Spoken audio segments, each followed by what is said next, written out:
పెళ్ళినాడు ఉండే మాటలు యానాల ఉండవంటే ఇదేనేమోనండి.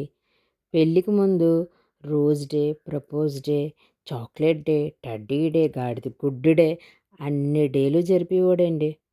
పెళ్ళైన తర్వాత నుంచి మా ఇంట్లో టిఫిన్ డే, కర్రీ డే, గొడవల డే, మౌనవ్రతం డే, అలకల డే, ఇష్టమైన డేస్ అన్నీ నడుస్తున్నాయండి. మా ఇంట్లోనే కాదు, మీ ఇంట్లో కూడా అంతే కదా! మీ ఇంట్లో ఎక్కువ ఏ డే నడుస్తుందో కామెంట్ చేస్తారా? Welcome back to my channel. It's your Mary Raj. ఈరోజు గ్రీన్ ఫిష్ కర్రీ చేయమన్నారండి. నేను ఫ్రై చేస్తున్నాను ఫిష్. చూపించిన విధంగా మొత్తం అలా కట్ చేసుకుంటే బాగుంటుంది.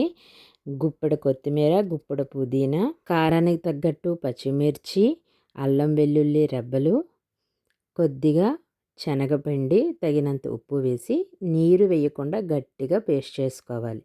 ఈ పేస్ట్ని శుభ్రంగా చేప ముక్కలకి మసాజ్ చేసుకోవాలి. పీసెస్ అయితే, లేదంటే ఇలా ఫుల్ ఫిష్ అయితే ఇలా బాగా పట్టించి ఖచ్చితంగా దీన్ని 3 గంటలైతే నాననివ్వాలండి. ఇప్పుడు దీన్ని నేను తవా ఫ్రై చేస్తున్నాను. డీప్ ఫ్రై అయితే ఇంకా బాగా వస్తుంది.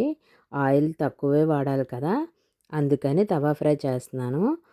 ఇప్పుడు ప్యాన్ పెట్టుకొని 4 స్పూన్లు ఆయిల్ వేసుకొని ఇలా ఫ్రై చేసుకుంటున్నాను. మీడియం ఫ్లేమ్లోనే. ఎంత బాగా కాలితే అంత టేస్ట్గా ఉంటుందండి. మీకు అరిటాకు అవైలబుల్గా ఉంటే అరిటాకు కూడా ప్యాక్ చేసి ఇలా ఫ్రై చేసుకోవచ్చు.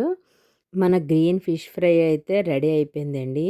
దీన్ని ఆనియన్, నిమ్మకాయతో అయితే చాలా బాగుంటుంది. సర్వ్ చేసుకుంటే టేస్ట్ అయితే సూపర్గా ఉంది. మీరు ట్రై చేసి ఎలా కుదిరిందో కామెంట్ చేయండి.